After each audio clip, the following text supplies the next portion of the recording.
Hello students, in this part I will discuss about sex determination. So what is sex determination? During formation of zygote in sexually reproducing organism, during formation of zygote, sex is determined because the gametic fusion results in formation of zygote and this zygote develops into male or female due to different chromosomal combination in it. Sometimes male gamete contains Y chromosome which fuses with the female gamete X to produce male individual, and sometimes X containing sperm fuses with X containing female gamete egg to form female gamete. So this type of sex which is determined through chromosome is normal and is found in all developed organisms. But in some other organisms, sex is determined by some other factors also. For example, in some organism, environmental factor decides the sex. For example, in turtle, low temperature below 23 degrees centigrade temperature, zygote develops into female individual, and at high temperature more than 23 degrees centigrade temperature, zygote transforms into male individual. So this is temperature which decides the sex of turtle. So it is environmental factor which decides sex. In Bonellia, a marine worm, Bonellia larva, isolation, development in isolation results in formation of female, and in colony develops in male. Clear? So in few organisms, sex is determined by some environmental factors. In some other organisms, sex is determined by chromosomes, a special type of chromosome. These chromosomes are called sex chromosomes. So in our body, two types of chromosomes are present, autosomes and allosomes. Autosomes are those chromosomes which regulates our phenotype or morphological features, and allosomes are those chromosomes or allosomes are sex chromosomes which decides our sex. So this type of sex determination which occurs due to sex chromosome or allosome is called allosomic sex determination. Clear? And in some organism, for example in bacteria, non-allosomic sex determination occurs. During non-allosomic sex determination, sex is not decided by allosome or sex chromosome, that is X and Y chromosome, but sex is determined by some other chromosomes. For example, in bacteria, some extra chromosomal DNAs are present. This extra chromosomal DNA is called plasmid. Sometimes the plasmid DNA or plasmid gene is exchanged between two bacteria.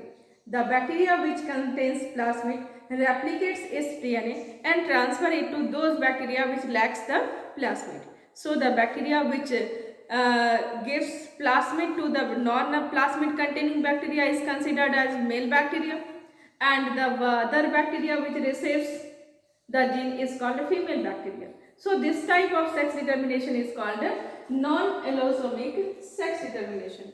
And the last is haplodiploidy. In some organisms, sex is determined by haploid condition or diploid condition. A common example is honeybee.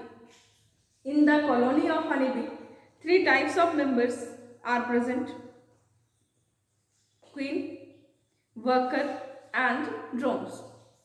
Drones develops from unfertilized egg, that is haploid egg develops into drone, and drone is male individual, and female individual is diploid, that is the fertilized egg develops into queen and worker. So queen is female, so diploid organism develops into female and haploid organism develops into male. This type of sex determination is called haplodiploidy. Okay, so let's start first environmental sex determination.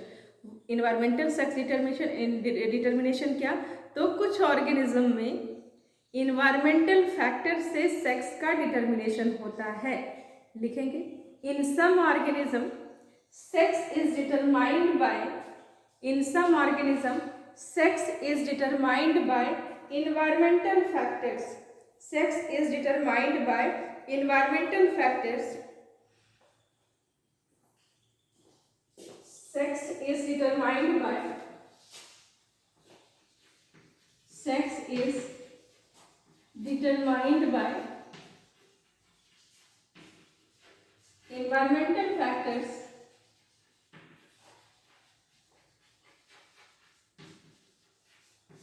Sex is determined by environmental factors. For example, temperature, etc. In turtle, sex is determined by temperature. In turtle, sex is determined by temperature. At low temperature, that is below 23 degrees centigrade temperature, the zygote develops into female individual.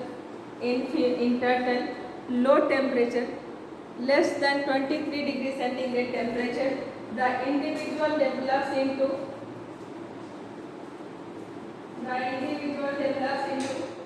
female organism. The individual develops into female organism in turtle. At low temperature, individual develops into female organism, and at high temperature develops into male organism. This type of sex determination is called environmental. In Bonellia, a marine worm Bonellia, in Bonellia, a marine worm, in Bonellia, a marine worm, sex is female. Sex is female when larva develops in isolation. When larva develops in isolation, अगर larva isolation में है तो female develop कर जाता है, और अगर colony में है तो मेल का डेवलपमेंट होता है. ऐसा ही हम लोग क्रीपेड्यूला में भी देखते हैं कि आइसोलेशन में होता है तो फीमेल, और ग्रुप में जाता है तो मेल इंडिविजुअल का फॉर्मेशन हो जाता है. So this was environmental sex determination, जहाँ पर कुछ इन्वायरमेंट के फैक्टर्स इंडिविजुअल के सेक्स का डिटर्मिनेशन कर रहे थे. Second is non allosomic. Second is non allosomic. Allosomic किसको कहते हैं? Allosomic is sex chromosome. Non allosomic में क्या है? तो कुछ बैक्टीरिया के पास स्पेशल टाइप के क्रोमोसोम होते हैं. That chromosome are plasmid. Sometimes exchange of genetic material occurs between two bacterium. Sometimes exchange of genetic material occurs between two bacterium. One bacteria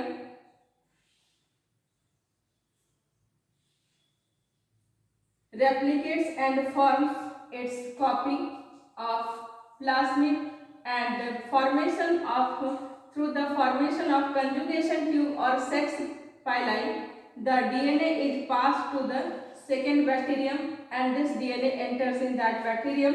So this bacterium which gives its chromosome is called male, and this which receives the chromosome is considered as female. तो इस तरह से कुछ bacterium में conjugation tube या sex पाइलाई का formation होता है, जिसके थ्रू एक्सचेंज जेनेटिक मटेरियल का होता है. आमतौर पर सेक्सुअल रिप्रोडक्शन क्या है? मेल अपने क्रोमोसोम को फीमेल एग को डोनेट करता है, यही होता है. और जाइगोट का फॉर्मेशन होता है. यहाँ पर भी कुछ ऐसा ही है. मेल ने अपने क्रोमोसोम को किसी को दिया, ये क्रोमोसोम इसका क्रोमोसोम का पार्ट बन गया, तो इसने अपना क्रोमोसोम दिया, सो इट इज मेल, और इसने इस क्रोमोसोम को लिया, इसलिए ये फीमेल. तो इस तरह से भी सेक्स डिटर्मिनेशन हो सकता है, जिसको नॉन एलोसोमिक सेक्स डिटर्मिनेशन कहते हैं। Third is allosomic sex determination. Third is allosomic sex determination. Third is allosomic sex determination. Next is allosomic sex determination. तो एलोसोमिक सेक्स डिटर्मिनेशन क्या? There are two types of chromosomes which are present in organism, sexually reproducing organism. Two types of chromosomes are present. Two types of chromosomes. Two types of chromosomes are present. दो type के chromosome हैं। First is autosome and second is first is autosome and second is sex chromosome. First is autosome, second is sex chromosome. autosomes किसको कहते हैं? तो ऐसे chromosomes जो हमारे मॉर्फोलॉजिकल फीचर्स को डिसाइड करते हैं। सेक्स के अलावा जो फीचर्स हैं, जैसे nose colour, nose shape, eye colour, hair colour, height, skin colour etcetera, these are all phenotypic features which are regulated by autosomes and sex chromosomes which decides our sex, that is male and female individual. So if sex chromosome or allosome decides the sex, then it is called allosomic sex determination. So जैसे human being की बात कर लें तो human being के पास 46 chromosome present होते हैं। इस 46 क्रोमोसोम में 44 ऑटोसोम्स कहलाते हैं और दो हमारे पास सेक्स क्रोमोसोम होता है, एक्स एंड वाई। फीमेल के पास एक्स क्रोमोसोम और मेल के पास वाई क्रोमोसोम प्रेजेंट होता है। ठीक है, तो एक्स क्रोमोसोम और Y chromosome. X chromosome was first observed by Hanking.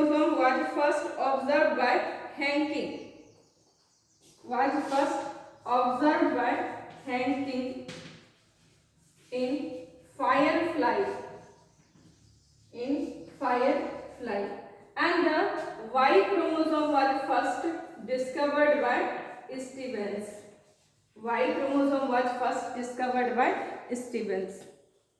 हमारे पास एलोसोम्स अगर हैं तो एलोसोमिक सेक्स डिटर्मिनेशन फिर से कई टाइप्स का होगा, कई टाइप्स का, कि फीमेल सेक्स का डिटर्मिनेशन करेगी या मेल सेक्स का डिटर्मिनेशन करेगा। जो भी सेक्स का डिटर्मिनेशन करेगा उसके पास दो टाइप के क्रोमोसोम एलोसोम्स दो टाइप के बनेंगे और जो सेक्स डिटर्मिनेशन में नहीं पार्टिसिपेट करेगा वो होमोमॉर्फिक होगा, यानी सेम टाइप के क्रोमोसोम को अपने पास रखेगा। सो ये दो टाइप का हो सकता है, फीमेल होमोगैमेटी या मेल हेट्रोगैमेटी एंड फीमेल हेट्रोगैमेटी। कहीं कहीं पर ऑर्गेनिज्म में सेक्स का डिटर्मिनेशन फीमेल भी करती है, यानी फीमेल के पास दो टाइप के एलोसोम्स होते हैं, और कहीं कहीं पर हमारे पास मेल हेट्रोगैमेटी होती है, यानी मेल के पास दो डिफरेंट टाइप के क्रोमोसोम होते हैं। जैसे देख लो ये हमारा ह्यूमन बीइंग का, तो फीमेल एक जैसे क्रोमोसोम को बना रही है, तो ये कैसे सेक्स को डिटरमाइन कर पाएगी? जबकि सेक्स दो टाइप का होता है, मेल फीमेल, तो दो टाइप के क्रोमोसोम होने चाहिए, इसलिए ये सेक्स डिटर्मिनेशन में इसका ज्यादा रोल नहीं है। सेक्स डिटर्मिनेशन किससे होगा? इससे होगा क्योंकि इसके पास दो टाइप के गैमेट है, दो टाइप के सेक्स को बना सकता है, X containing female, Y containing male. तो ये हमारे पास एलोसोमिक सेक्स डिटर्मिनेशन फिर से कई टाइप का होगा। First type is allosomic sex determination is of different types. First is male हेट्रोगैमेटी।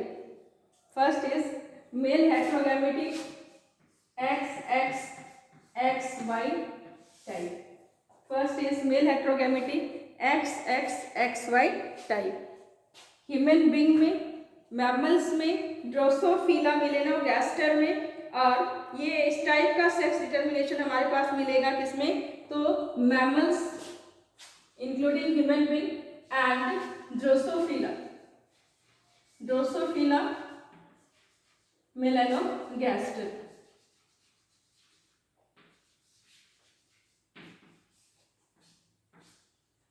में हम लोग XX XY टाइप का सेक्स डिटर्मिनेशन देखते हैं। देखो हमारे पास सेक्स डिटर्मिनेशन के लिए ये जो दो क्रोमोसोम होते हैं इनके फीचर्स को थोड़ा हम लोग समझेंगे। हमारे पास टोटल क्रोमोसोम है 44 प्लस XX या 44 प्लस XY। इस 44 में 22 तो क्रोमोसोम है रियल और बाकी के 22 उसके होमोलोगस है, यानी एक सेट मदर साइड का है तो 22, दूसरा फादर साइड का है तो वो 22। ये दोनों 22 हमारे पास क्या है, तो 22 हमारा एग्जैक्ट क्रोमोसोम है और अनदर 22 क्या है, तो वो उसी क्रोमोसोम का होमोलोगस पेयर है। तो अगर हम गैमेट्स बना दें इसका या इसका, तो हमारे पास 22 प्लस एक्स एक गैमेट में आएगा और 22 प्लस एक्स या वाई दूसरे गैमेट में जाएगा। तो ये क्रोमोसोम हमारे पास फ्यूज करेंगे तो हमारा फ्यूजन होगा, तो हमारा फॉर्मेशन होगा 46 क्रोमोसोम का। हमारे पास 46 क्रोमोसोम है और अगर हम गैमेटोजेनेसिस कर रहे हैं तो ड्यूरिंग गैमेटोजेनेसिस मियोसिस डिवीजन होगी। हमारे पास एक जनरल 12-13 ईयर ओल्ड का कोई भी बेबी है जो एडोलेसेंट स्टेज में आया है तो वो गैमेटोजेनेसिस करेगा। उसके पास क्रोमोसोम कितने हैं, 46, और ये 46 क्रोमोसोम में से उसके पास 22 क्रोमोसोम मैटरनल साइड का है, 22 क्रोमोसोम पैटर्नल साइड का। इसके अलावा उसका XY क्रोमोसोम है, फीमेल है तो XX है, मेल है तो XY है, यही है। तो जब वो चाइल्ड गैमेटोजेनेसिस कर रहा है, एडोलेसेंट जब वो गैमेटोजेनेसिस कर रहा है तो मियोसिस डिवीजन होगा और मियोसिस डिवीजन में हम लोग जाइगोटिन स्टेज में पेयरिंग करते हैं होमोलोगस क्रोमोसोम की और इस पेयरिंग करने के प्रोसेस को साइनेप्स कहते हैं। तो हमारे पास फीमेल और मेल के क्रोमोसोम को अगर हम ऑब्जर्व करें तो फीमेल के पास मान लो हमारे पास 22 और 22 मेल और फीमेल का, इस दोनों का पेयरिंग हो गया।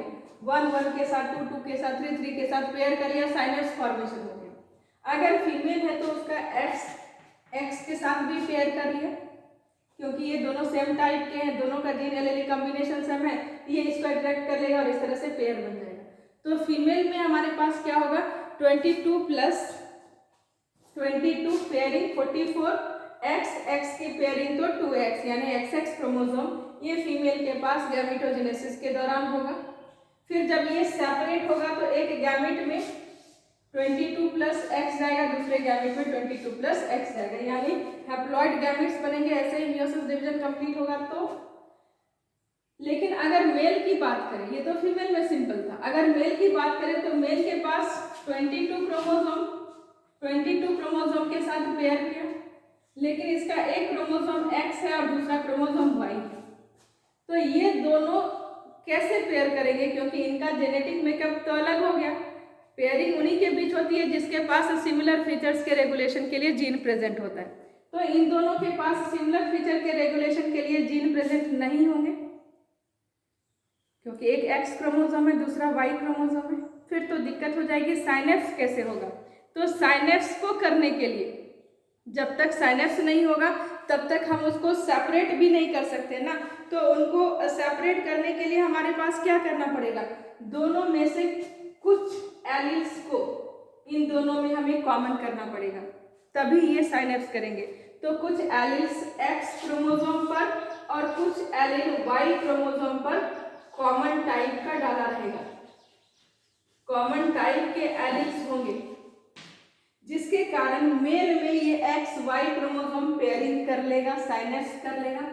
ये कॉमन टाइप के एलील जो एक्स और वाई क्रोमोसोम पर प्रेजेंट होंगे, इस रीजन एक्स और वाई क्रोमोसोम के उस रीजन को कहेंगे homologous, is called homologous region, is called homologous region. कुछ जीन को यहाँ पर डाला जो कि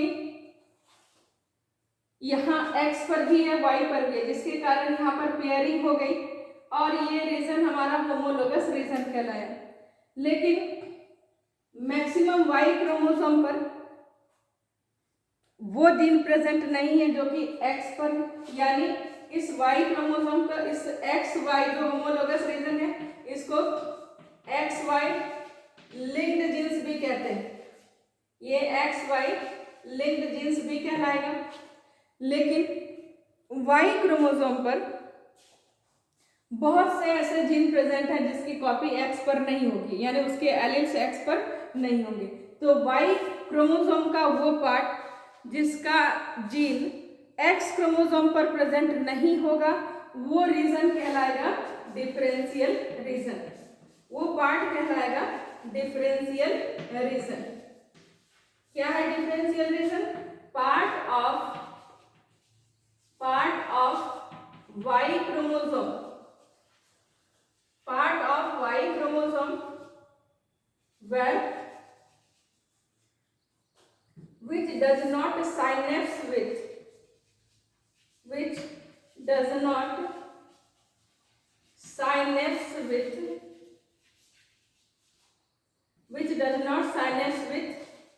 एक्स क्रोमोसोम, जो कि साइनेप्सिस नहीं करेगा एक्स क्रोमोसोम के साथ, उसको हम डिफरेंशियल रीजन कहेंगे। और ये डिफरेंशियल रीजन के जो जीन होंगे सिर्फ वाई क्रोमोसोम पर प्रेजेंट होंगे। तो ये जीन डायरेक्टली फादर से सन में ट्रांसमिट होगा और ये जीन का होमोलोगस पेयरिंग नहीं होगा। इस जीन का क्या होना है? इस जीन का जो जीन हमारे पास डिफरेंशियल रीजन पर प्रेजेंट होगा, genes present on differential region, gene present on differential region does not synapse, ये साइनेप्स नहीं करेगा। Such genes are called holandric, such genes are called holandric genes. इसको हम क्या बोलेंगे? इसको हम होलैंड्रिक जीन्स कहते हैं। और ये सीधे कहाँ से कहाँ ट्रांसफर होगा? These holandric genes are transferred directly from father to son. ये सीधे सीधे फादर से सन में जाएगा। जबकि सेक्स लिंक्ड इनहेरिटेंस में आपने देखा था कि फादर का फीचर डॉटर्स में जाता है और डॉटर से होकर के वो ग्रैंडसन में जाता है।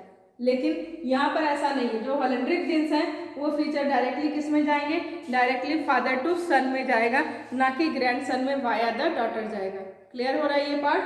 तो दिस इज होलैंड्रिक जीन। इस होलैंड्रिक जीन पर इस होलैंड्रिक पार्ट पर बहुत कम जीन्स को रखा गया है, क्योंकि अगर ज़्यादा जीन्स को यहाँ पर दे देंगे तो मेल ज़्यादा एडवांस हो जाएगा फीमेल की तुलना में, क्योंकि कुछ एडिशनल जीन वाई क्रोमोसोम पर है जो वाई क्रोमोसोम फीमेल के पास है नहीं।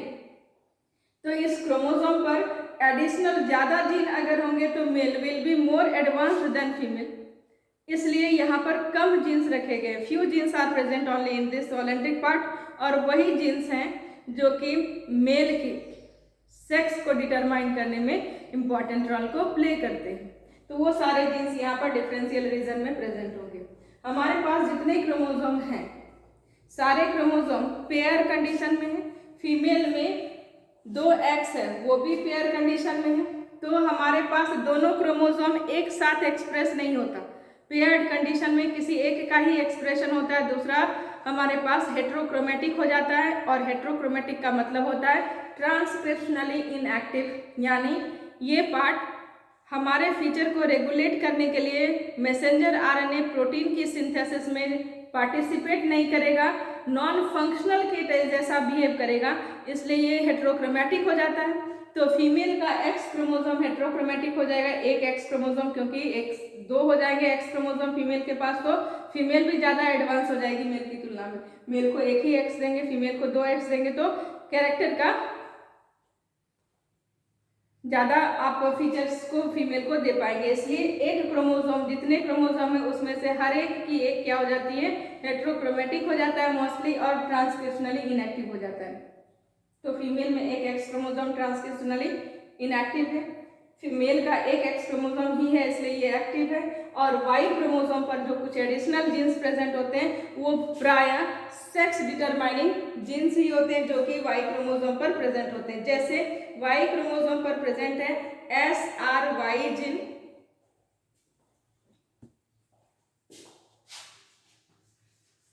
वाई क्रोमोसोम पर प्रेजेंट है SRY जीन। ये जीन हमारे पास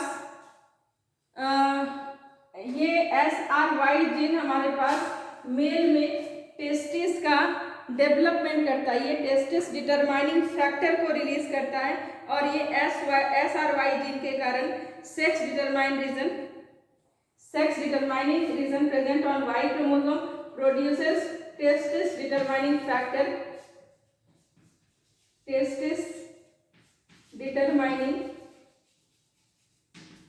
डिटरमाइनिंग फैक्टर, यानी मेल में टेस्टिस के डेवलपमेंट के लिए SRY जीन प्रेजेंट है। बहुत इंपॉर्टेंट जीन है ये, क्योंकि इसी के कारण टेस्टिस का डेवलपमेंट होता है, मेल प्राइमरी सेक्स ऑर्गन बनते हैं और ये स्मॉलेस्ट जीन भी होता है।